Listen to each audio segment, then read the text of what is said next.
Hello my dear students, welcome to Utkarsh classes. मेरा नाम है डॉक्टर रौनक बाड़मेरा, आप लोगों की अपनी बायोलॉजी मेंटर। और बच्चों, आज के संजीवनी सीरीज के अंदर हम लोग बात करने वाले हैं फीमेल रिप्रोडक्टिव सिस्टम की।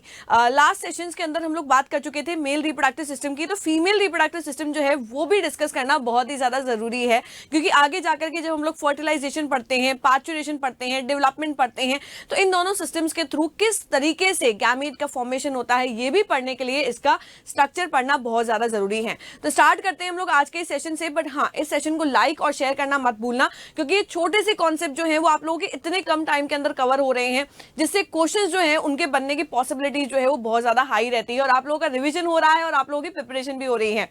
तो do like and share this session. Start करते हैं हम लोग फीमेल रिप्रोडक्टिव सिस्टम से।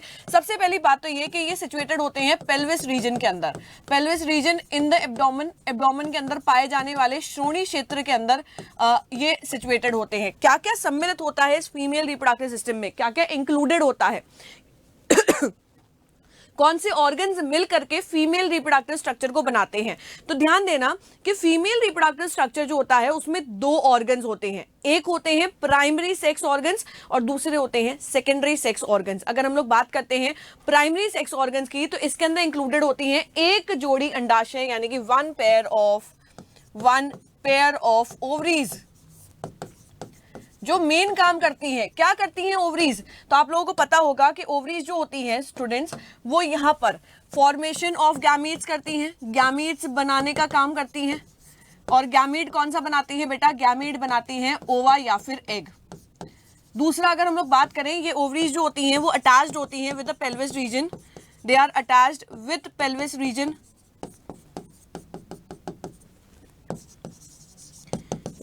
And uterus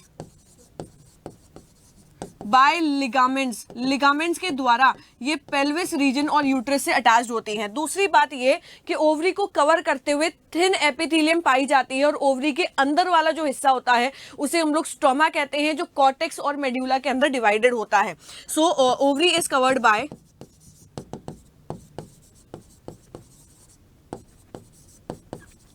thin epithelium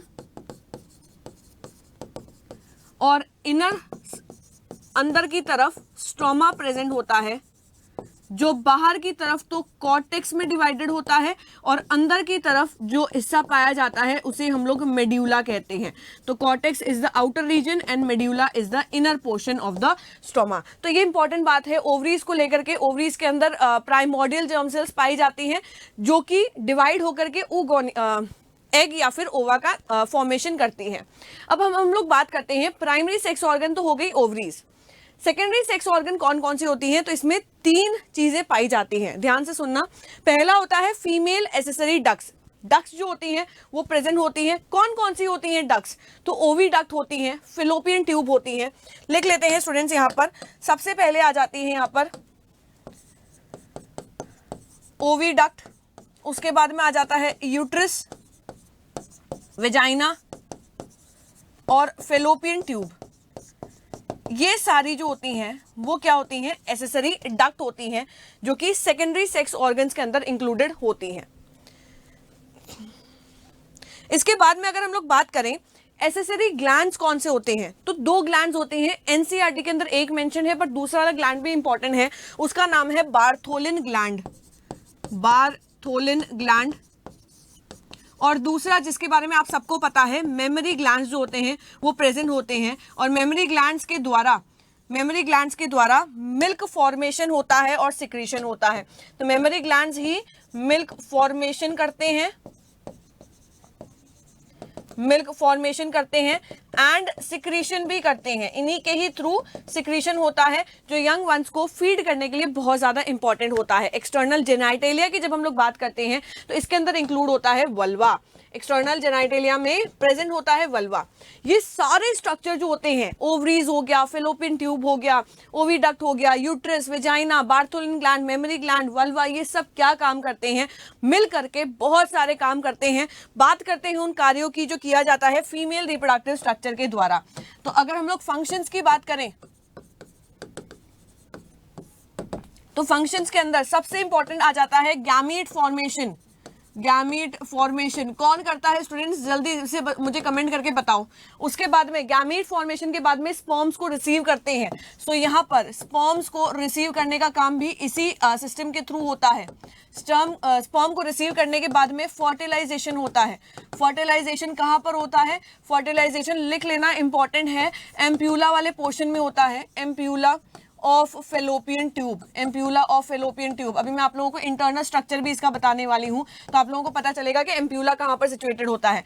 fertilisation के बाद में इम्प्लांटेशन का काम, इम्प्लांटेशन कहां पर होता है, इम्प्लांटेशन एंडोमेट्रियम में होता है of the uterus, endometrium of uterus. बच्चों ये इतना इंपॉर्टेंट सेशन है कि इससे आपके कई सारे क्वेश्चन जो हैं वो सिर्फ एक ही सेशन के द्वारा कवर हो जाएंगे। फर्टिलाइजेशन हो गया, इम्प्लांटेशन हो गया, उसके बाद में बच्चों अगर हम लोग बात करें प्रेगनेंसी, फीटस का डेवलपमेंट, ये सब कुछ कहाँ पर हो रहा है, यहीं पर हो रहा है। प्रेगनेंसी भी कॉज होती है, फीटस का डेवलपमेंट होता है, बर्थ होता है, और यंग वंस को फीड भी इन्हीं सिस्टम्स के थ्रू किया जाता है, यानी कि मेमोरी ग्लैंड्स को किया जाता है। यंग वंस को फीड करवाया जाता है, यानी कि लैक्टेशन करवाया जाता है। लैक्टेशन जो होता है वो इन्हीं सिस्टम के अंदर इंक्लूडेड ऑर्गन्स के द्वारा किया जाता है। साथ ही साथ लैक्टेशन के अंदर, या फिर आप इसे चाइल्ड केयर भी कह सकते हैं, चाइल्ड केयर भी इन्हीं सिस्टम्स के थ्रू किया जाता है। अब हम लोग बात करते हैं इसके इंटरनल स्ट्रक्चर की।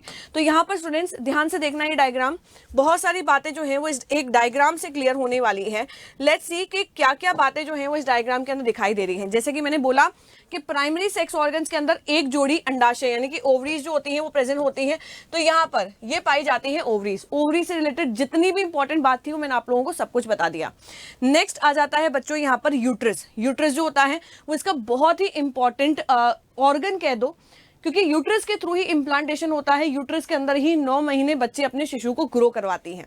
तो यहाँ पर अगर हम लोग इस स्ट्रक्चर को देखें, ये वाला पूरा पोर्शन ये क्या है बच्चों, यहाँ पर यूट्रस होता है। यूट्रस के अंदर 3 लेयर्स पाई जाती हैं। पहली लेयर होती है, आई थिंक यहाँ पे डायग्राम को आपको क्लियरली नहीं दिखाई दे रहा होगा, एंडोमेट्रियम, जो सबसे अंदर की तरफ पाई जाती है। एंडोमेट्रियम में क्या खास बात पाई जाती है कि एंडोमेट्रियम में ही इम्प्लांटेशन होता है। यहाँ पर लिख लेना बच्चों, इम्प्लांटेशन जो है वो एंडोमेट्रियम के अंदर ही होता है। सेकेंड लेयर कौन सी आ जाती है, सेकेंड लेयर आ जाती है बीच वाली लेयर यानी कि मायोमेट्रियम, जिसके अंदर मसल्स प्रेजेंट होती हैं, और मायोमेट्रियम की मसल्स के अंदर स्ट्रॉन्ग कॉन्ट्रैक्शन देखे जाते हैं ड्यूरिंग चाइल्ड बर्थ। तो यहां पर मैं लिख दे रही हूं, मसल्स में स्ट्रॉन्ग कॉन्ट्रैक्शन देखने को मिलते हैं ड्यूरिंग चाइल्ड बर्थ। क्लियर बच्चों। और सबसे बाहर वाली जो लेयर होती है उसे हम लोग कहते हैं पेरीमेट्रियम, जो पतली सी होती है। तो यहां पर पेरीमेट्रियम, इसके अंदर आप लोग जरूर लिख देना कि ये थिन लेयर होती है, क्योंकि कई बार यहीं से ही क्वेश्चन बच जाता है कि पेरीमेट्रियम थिन होती है और मायोमेट्रियम जो होती हैं वो थिक लेयर होती हैं, थोड़ी सी मोटी लेयर होती हैं। साथ ही साथ यहाँ पर एंडोमेट्रियम में एक और पॉइंट मेंशन कर देना कि एंडोमेट्रियम के अंदर मेंस्ट्रुअल साइकिल के समय चेंजेस देखने को मिलते हैं। Changes during menstrual cycle,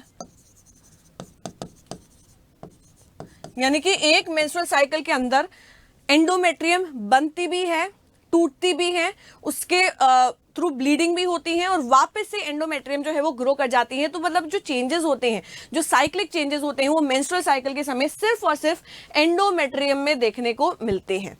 clear. तो ये यूट्रस की तीनों वॉल्स हैं जो बहुत ही ज्यादा इंपॉर्टेंट रोल प्ले करती हैं for the female reproductive system. यहां पर अंदर की तरफ ये जो कैविटी पाई जाती है इसे हम लोग कहते हैं यूट्रीन कैविटी, और यहां पर जो सबसे ऊपर वाला पोर्शन होता है इसे हम लोग कहते हैं uterine fundus. Moving to the next part, अगला यहां पर आ जाता है इंपॉर्टेंट पार्ट, फेलोपियन ट्यूब। अगर हम लोग देखेंगे फेलोपियन ट्यूब जो होता है वो 3 पार्ट्स के अंदर डिवाइडेड होता है। पहला पार्ट आ जाता है इनफंडिब्यूलम, फर्स्ट पार्ट इज इनफंडिब्यूलम। इनफंडिब्यूलम के पास में यहां पर अगर आप लोग देखोगे तो कुछ अंगुली नुमा फिंगर लाइक स्ट्रक्चर्स जो हैं वो प्रेजेंट होते हैं। इन फिंगर लाइक स्ट्रक्चर्स को कहा जाता है फिम्बरे। क्या कहा जाता है स्टूडेंट्स, फिम्बरे कहा जाता है। ये फिम्बरे जो होते हैं वो ओवरी के द्वारा बाहर की तरफ निकाले गए एग को रिसीव करता है और आगे की तरफ ट्रांसपोर्ट करवाता है। तो अगर हम लोग ये बात करें कि कौन सा पार्ट फेलोपियन ट्यूब का एग को रिसीव करता है, तो इनफंडिब्यूलम जो है वो एग को रिसीव करता होता है और आगे की तरफ भेज देता है।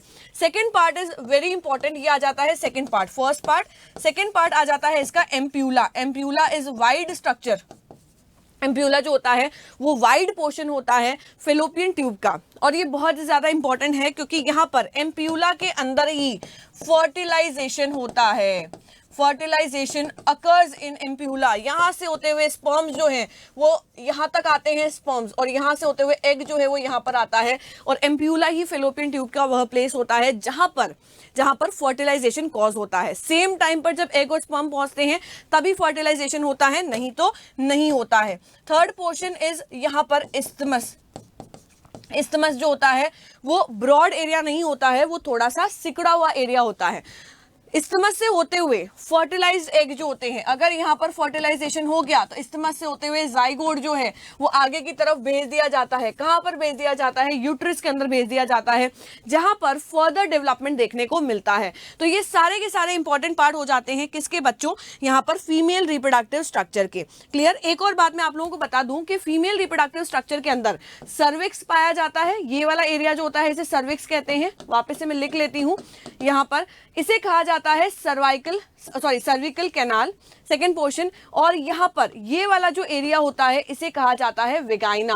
क्या कहा जाता है? वेगाइना कहा जाता है। अगर हम लोग एक्सटर्नल जेनिटेलिया की बात करते हैं तो एक्सटर्नल जेनिटेलिया के अंदर लेबिया, कुछ स्ट्रक्चर जो होते हैं वो इंक्लूडेड होते हैं, लेबिया मेजोरा, लेबिया माइनोरा, और भी बहुत सारे स्ट्रक्चर होते हैं जैसे मॉन्स प्यूबिस हो गया स्टूडेंट्स। तो ये सारे स्ट्रक्चर्स जो होते हैं वो एक्सटर्नल जेनिटेलिया बनाते हैं। साथ ही साथ हाइमेन जो होती हैं वो एक लेयर पाई जाती हैं जो लेबिया माइनोरा को कवर करते हुए प्रेजेंट होती हैं, पार्शियली कवर करती हैं लेबिया माइनोरा को, और ये सेक्सुअल इंटरकोर्स के समय ब्रेक डाउन होती हैं। जरूरी नहीं है कि सेक्सुअल इंटरकोर्स के समय ब्रेक डाउन हो, स्पोर्ट्स एक्टिविटी के समय भी ब्रेक डाउन हो सकती हैं।